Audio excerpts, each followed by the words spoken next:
Hello and welcome back to Walk Fast and Talk Past. I'm joined here today with my great friend Max Sauberman. Is it Sauberman? Sauberman. Sauberman? Did I say it right? Okay, hold on.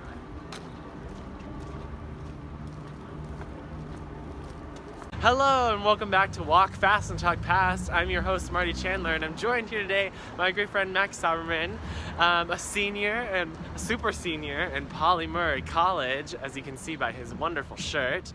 And we have just a few days before commencement, and this guy will be leaving me for a little while at least. But we need to talk past about some memories.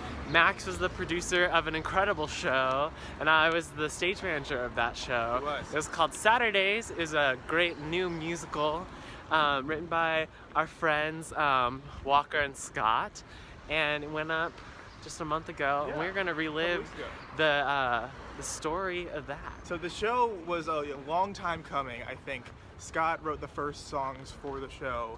Must have been like over 2 years ago now. And song by song kind of developed into a narrative with story behind it. And then just last year, Scott found his collaborator, our friend Walker, turned the narrative of songs into an actual musical with a book. And then it became this living thing that then was ready to be put up at Yale. And because we had the songs written for some of our friends who were at Yale, we knew we wanted to get it up this semester while people were still around, while our friend Aaron could direct it. And then at some point in the fall, we just wanted to gather all the right personnel to make it the best show it could possibly be for April. And so that's when Marty came in, when our director Aaron sent some emails out trying to find the perfect stage manager, and wow, were we lucky and blessed that Marty answered that email. So in January, like very early January, Yes. it was just at the end of winter break of my first year here, and I get this email and it says, "Hi," and like in the subject line of the email, it says, "Hi Marty, I am a friend of Scott and Cammie, who you know, and I want to talk to you about some theater." Yeah, so I knew Cammie and Scott from our theater class, and I just get this email and it was like, basically, you were referred by your friends and I want to know if you want to stage manage this new musical. It takes place in Seattle. So I was like, I guess I'm kind of like obligated to. And you had nothing about stage management at that point, right? Right, yeah, I'd never stage managed a show before. But we knew that with your enthusiasm and your excitement and your love of theater, I'd figure it out. Yes. And I'm so glad I did. Yeah. It was such a great experience. Despite all the like challenges and things that happened along the way. So the first big challenge for me was locating what theater we were in. Aaron told me there's gonna be a read through the script. You should be there. We need to like really dive into this. On the day of the read through, I show up to Pauli Murray College. Right. There's a new theater there called the Lighten Theater, which Max obviously knew where it was. He lives there. Yes. He has swipe access there. I'm lucky enough to have been the theater manager this year, and I knew it'd be perfect for the show. And I never had been there before. It's new. So I'm just like walking around, lost. It's underground. So I'm like in the basement trying to figure out how to get there. Like never stage managed a show before, already nervous. Now I'm like 5 minutes late, totally lost. I run into Walker, who wrote the script, and Chris, one of our actors. And I was like, "Hi, do we know where this theater is?" They didn't know where it was either. Yeah. We're like lost. Up in the basement maze. Late. Right. That was the first big challenge, but we got there. We read through the script and it was incredible. It was beautiful. I was already in shock of the talent. All the actors like sang through every song as well. It was a good first read. We knew we had something special in our hands. It was really incredible. Yeah. Flash forward a little bit. I figured out how stage managing works. It's a lot of looking at calendars and being like, wow, this is the 1 hour this week where everyone is free. Let's rehearse. And we got to rehearsing. We did. A lot of that process also was It occurred in the theater. me texting Max being like, hey, is the theater open? Because you have to open it for us. Right. As the one of two people on this campus with swipe access to the theater, and having had the permission from the dean's office to use it as a rehearsal space, I had to physically be there for all the rehearsals for the sole reason of letting people in and out of the space, which was kind of stupid for a while, but I was happy to do it because it let me be in the rehearsal room and experience the whole process as well. Which was super important. And then eventually we did get swipe access. We did. Max came through and he did his job as producer, and Well. we got swipe access to the theater, which was nice. Yes. Thank you, Yale Access Control. Really helped the process go along. Speaking of Pauli Murray College, What a coincidence. there she everybody. is. Okay. So over time, the show started to come together. Lots of music rehearsals, lots of blocking rehearsals. Marty was there for everything. He knew the script before any other person did. It's true. Yes. Memorized practically the whole script. It is really fun. It was an incredible story too, so naturally I just fell in love with it all. Then with the closer we got towards April, the more and more time we were spending working on this project. And also too, we had a very small team. So, Not a big team, right. For the scope of the show, it was a small team. So a lot of us were taking on a lot more than usual for our production roles. But that meant everyone was so invested in the process and had so much stake in it, which I think really made it beautiful and turned the community into quite a family. Right. Yeah. And then we had this great idea that we have the like lobby of the theater was like an art gallery. Right. It's such a big space that people had to walk through before they actually came into the theater.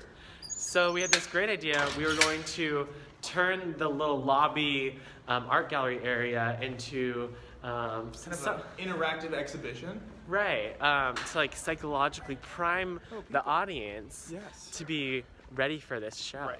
Speaking of that art gallery, This is it. here it is. So we decorated this space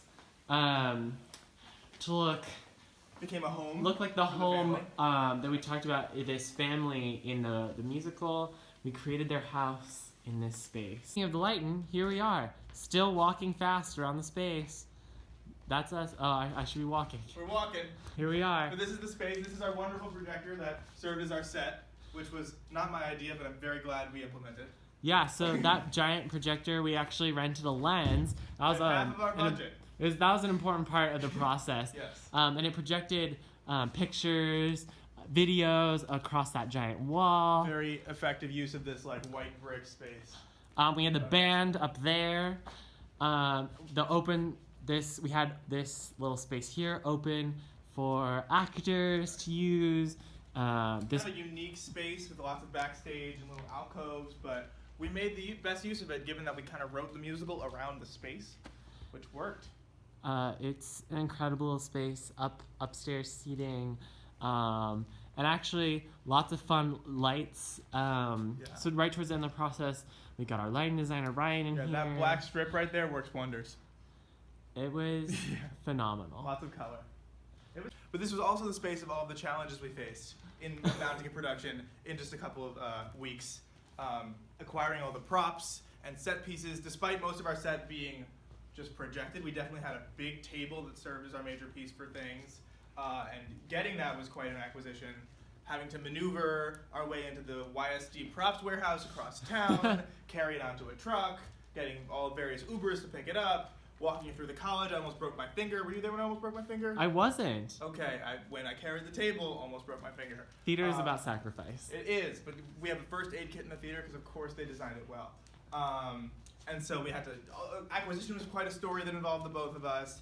And then we got here, we had all sorts of sound issues because we had lavalier mics on all the actors, an amazing sound engineer that helped us out, but things were working, not working. Marty and I were having heart attacks. Our text chain was going crazy. But all in all, at the end of the process, it really came together, with the exception of a couple of props that Amazon really screwed us over about. Yeah, so Aaron and I had to take on a lot of props designing with the help of Max. We had to make some orders.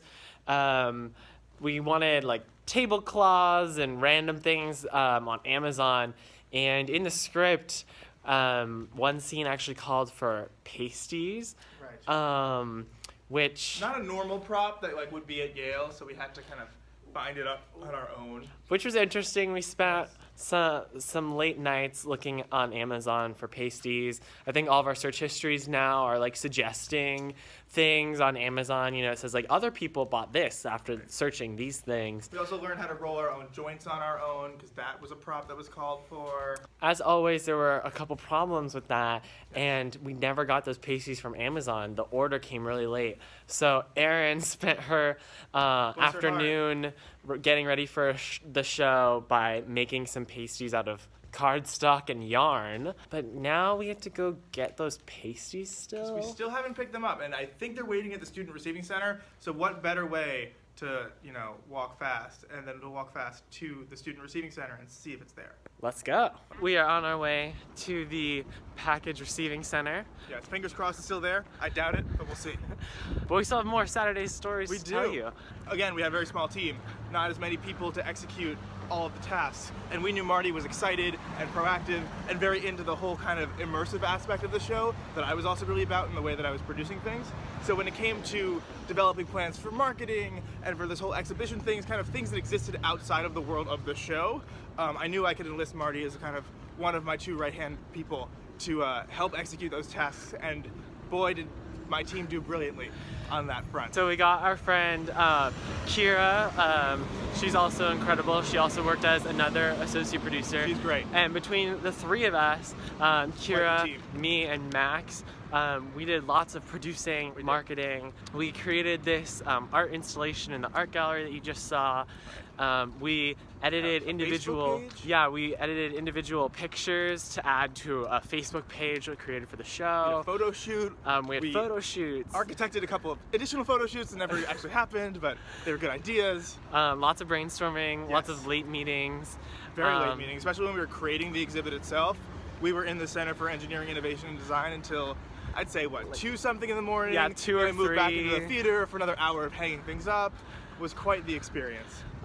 Dedicated team. We put in lots of hours, yeah. Oh yeah. We've arrived. Here we go. And we wait. Here we go. Got it. And we needed it for the 24th, so that's fine. It's okay. We didn't need it after the 27th, so. Yeah. Have a good one though. We'll figure this out ourselves. Okay, so we just checked with the Student Receiving Center, and not the greatest of news.